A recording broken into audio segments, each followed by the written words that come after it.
प्रियजनांनो, येशूच्या नावाने तुम्हाला शुभेच्छा. काल तुम्ही ख्रिसमसचा सण छान साजरा केला का? खूप जणांसाठी सणाचा आनंद एका दिवसातच संपतो. तो खरा आनंद नाही. येशू जो खरा आनंद देतो तो म्हणजे सणाचा आनंद तुमच्यात रोज टिकून राहतो. म्हणूनच 25 डिसेंबरला ख्रिसमस सणाबद्दल मला काही वेगळं वाटत नाही. प्रत्येक दिवशी माझ्याकडे सणाचा आनंद असतो. येशू आपल्या सोबत असेल तर आपल्यालाही तो आनंद मिळेल. नाहीतर आपण वर्षातून एकदा सण साजरा करू आणि मग पुन्हा दुःखात बुडून जाऊ. तुम्ही असे नसावे. जर येशू तुमच्या हृदयात जन्मला असेल तर प्रत्येक दिवस आनंदी असतो. तर ह्या दिवशीही येशू या जगात जन्मला आणि लोकांमध्ये वावरला. त्याने 3.5 वर्षे लोकांमध्ये सेवा केली. त्यावेळी लोक काहीतरी म्हणाले. मत्तय 4:16 अंधकारात बसलेल्यांवर प्रकाशाचा उदय झाला आहे. म्हणून येशू त्यांच्या मध्ये प्रकाशासारखा चालला.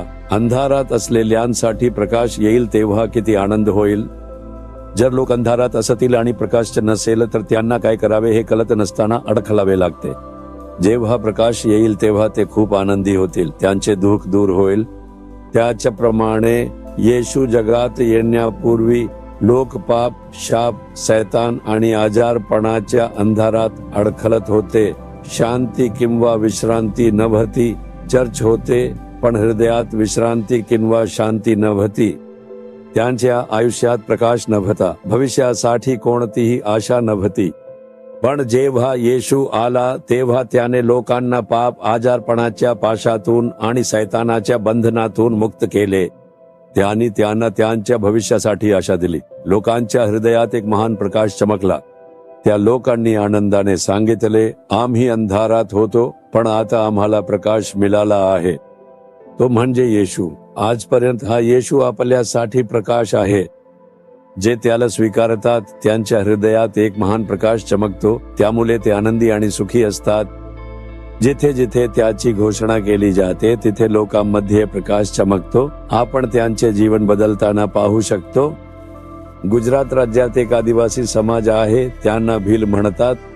राजस्थान आणि मध्य प्रदेशच्या काही भागातही ते राहतात. त्यांच्या जवळ नेहमी धनुष्यबाण असायचे. ते बाजारपेठेत उभे राहून भांडायला तयार असायचे. ते भांडायचे आणि लोकांना मारायचे. रात्री काही भागात वाहनं जाऊ शकत नाहीत. आपल्याला अनेक वाहनांमध्ये पोलीस संरक्षणासह एकत्र प्रवास करावा लागतो. कारण ते आदिवासी लोक अंधारात राहत होते. ते दारू बनवायचे आणि प्यायचे. ते जेवण बनवण्यासाठी दारूचा वापर करायचे. त्यांच्यासाठी हे एक रीतच होती. फक्त 500 रुपये दिले तरी ते कुणाचा खून करतील. फक्त 500 रुपयांसाठी ते एखाद्या बाईला पळवून नेतील. पोलिसांनाही त्यांच्या जवळ जायला भीती वाटायची. मी स्वतः हे पाहिलं आहे. आम्ही जीपने प्रवास करत होतो. त्यांनी मुख्य रस्त्यावर एक बस थांबवली होती. लोक रडत आणि ओरडत होते. आम्ही बाहेर पाहिलं की काय घडतंय ते बघण्यासाठी. एका माणसाने बसमध्ये जाऊन ड्रायव्हरच्या गल्ल्यावर कोयता ठेवला होता. 3-4 लोक बसच्या आजूबाजूला धनुष्यबाण घेऊन उभे होते. सगळेच भीतीने थरथरत होते. त्या बसमध्ये एक पोलीस होता. तो खाली उतरला आणि दूर जाऊन उभा राहिला. तो काहीच करू शकला नाही. ते एका बाईला पळवून नेत होते. मी स्वतःच्या डोळ्यांनी ते पाहिलं. ती बाई रडत आणि किंचाळत होती. पण कोणीच त्यांना थांबवू शकले नाही. ते इतक्या अंधारात राहत होते. पण आता त्यांच्यापर्यंत सुवार्ता पोहोचली आहे. मी त्यांना नियमितपणे भेट देत आलो आहे. खुनी आणि दरोडेखोरांनी पश्चाताप केला आहे आणि त्यांचे जीवन बदलले आहे. आता त्यांची जीवनशैली बदलली आहे. त्यांनी दारू बनवणं आणि लुटमार करणं थांबवलं आहे. ते शेतात चांगलं काम करतात आणि आपली उपजीविका कमावतात. त्यांचं संपूर्ण आयुष्य बदललं आहे. ते अंधारात होते पण आता ते प्रकाशात आले आहेत. तो म्हणजे येशू.